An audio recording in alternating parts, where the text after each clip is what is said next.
go establish this. Supreme is the best. So I put Supreme on my shirt, it's on my chest. You got to have Supreme or you will be a hater because you know Supreme is super elevated. This is Supreme, the streetwear brand that's rapidly changing the retail industry. People have broken into flights, waited hours, and entered lotteries just to get inside. While clothing stores are shuttering all over the world, Supreme is expanding, and the main reason these guys better known as hype beasts. With its limited production, Supreme is known for creating scarcity with each release and with no paid marketing whatsoever. Supreme has grown from a small underground streetwear brand into a $1 billion global phenomenon. My name's Joe Migraine. I've been a Supreme collector for the better part of 8 years now. Joe's sprawling Supreme collection has been valued to be over $100,000, featuring dozens of skate decks and rare pieces of apparel. But his favorite accessories are always what is very interesting to me. They are always out of left field. They always surprise you, and there is just a very collectible and a very interesting aspect about all of them. From pinball machines to knock-hawks crowbars, even the brick hype beasts like Joe, who treats Supreme items like valuable artifacts, are why the brand has a seemingly unshakable reputation.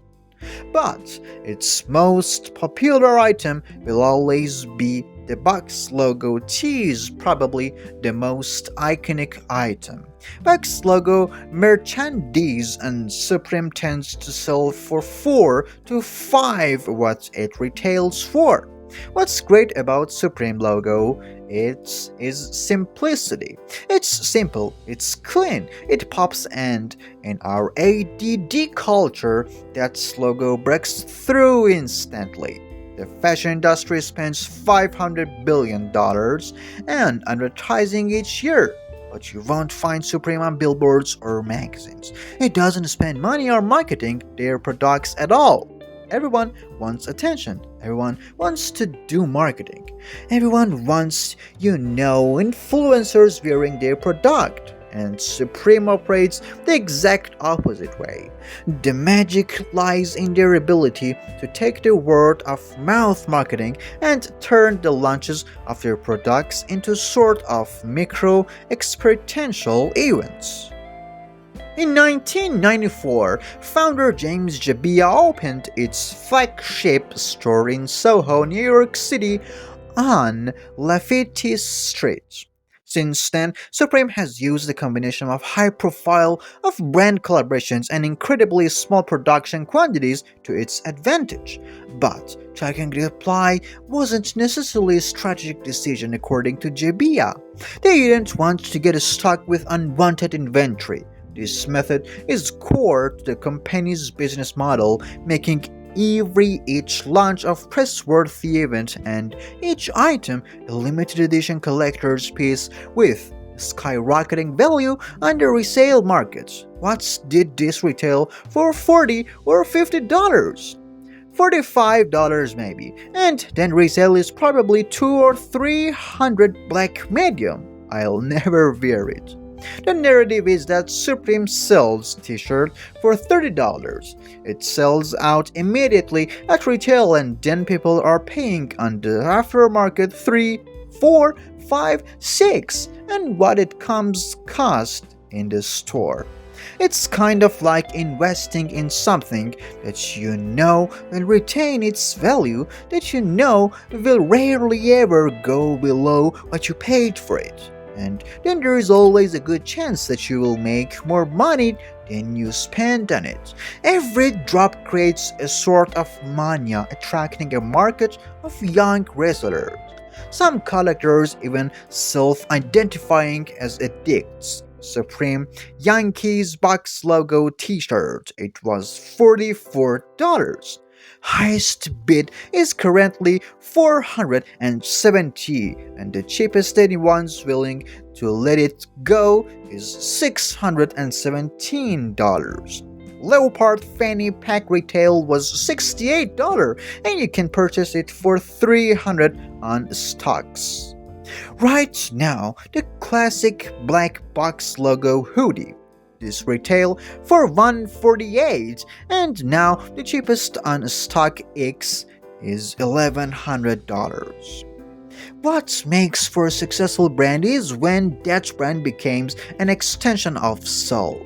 It becomes a personal statement for the people who are using it, and in the case of Supreme, it becomes a badge of cool. But getting that badge of cool can be incredibly difficult, which gives opportunities retailers a chance to make killing during drops. I've been asking everyone walking out the store to sell me items. Sell me items. No one wants to sell. It's so easy to do this. I just don't think enough people know. This summer, I mean about $10,000. It's a pretty good summer job for me. Like, everyone wants to hold their items and wait for market to rise to sell. It's almost like an addiction.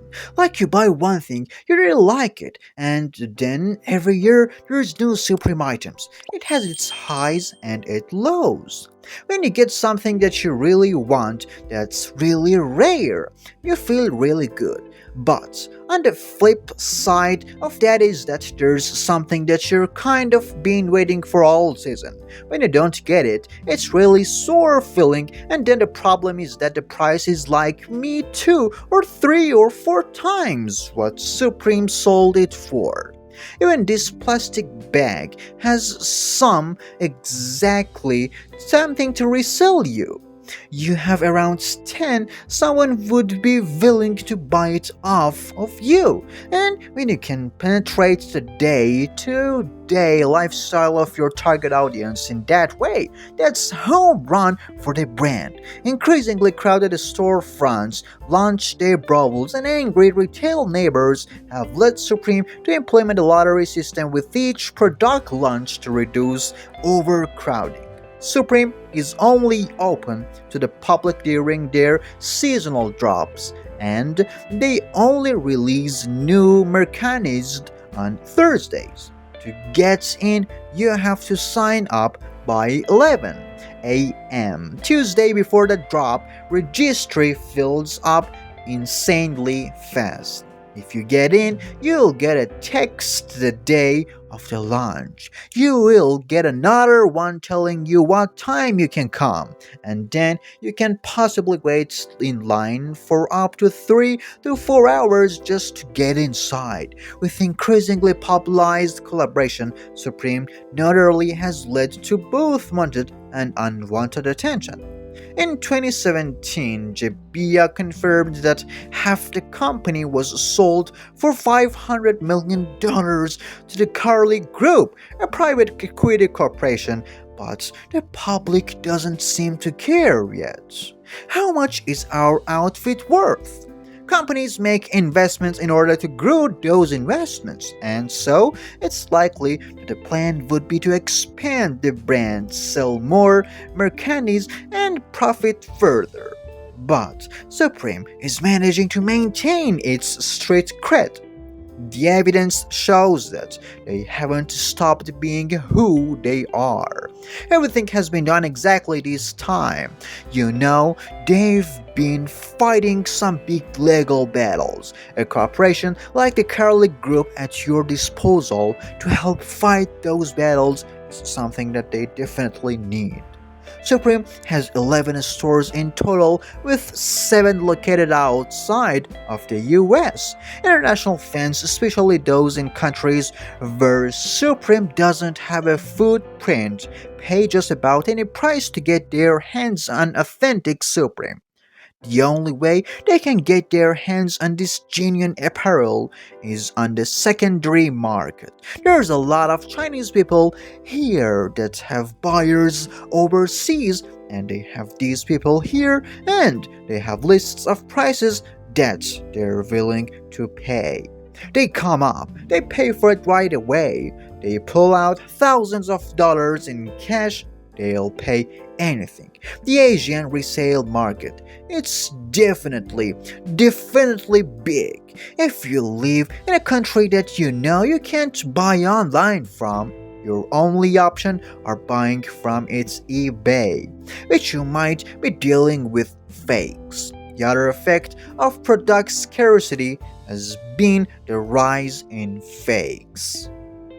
Biggest fake Supreme stone in the world, but it looks dead as identical. Man, that's mad. It's actually crazy. Which in March of 2019 resulted in a highly publicized lawsuit between Supreme and Supreme Italia, a brand with an identical logo that Supreme denounced as counterfeit. Since then, Supreme Italia has opened stores in Europe and Asia, in countries Supreme has yet to reach. A lot of people who really know about Supreme, they're against it. Like, they would never buy that shit. They can compare every detail from the stitching to the logo part to the pattern and to the labor. But do people really care if the box logo on their tee is official Supreme merchandise? When you buy the streetwear, you're doing it to be part of particular community. To circumvent the barriers to entry by buying a fake kind of misses the whole point. It's not about owning a Supreme t-shirt. It's about the concept of understanding the culture and putting yourself out there. I personally hate fakes. I'll never wear fakes. I don't want to own fakes. I don't want to look at fakes. I hate them.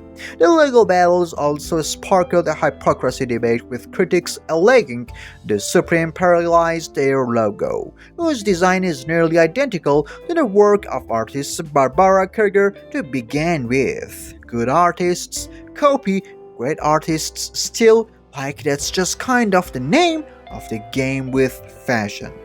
The red future bold is exactly like Barbara Kruger's artwork, but it is what it is. An irony that's not lost in Barbara Kruger. Supreme has continued their strong presence in the fashion industry, but the future of Supreme could be uncertain with private equity stakeholders involved. If the brand does go mass, it is, contradictory to the way that is built its model with the limited edition releases, and that tends to potentially compromise its street cred. You can start to tell by what the public perception is and what people are writing on the internet and talking about. But also you can tend to tell by resale value is declining or if the number of sales are declining. But Supreme seems to be getting bolder with their designs, keeping hype beasts loyal to the brand. Supreme is very self-aware and knows exactly what they're doing and they like. Yeah, we're gonna do a break and everyone is going to talk about it. I think they just continually push the boundary for what's possible. The reason why people want to wear Supreme is because they want a piece of culture, a crowbar or a brick it can last forever. Those things will be in the museum in 50 years. Thanks to watching this video. Thanks a lot for watching and as always, stay smart. Thank you for watching this video. Don't forget to like, comment and subscribe.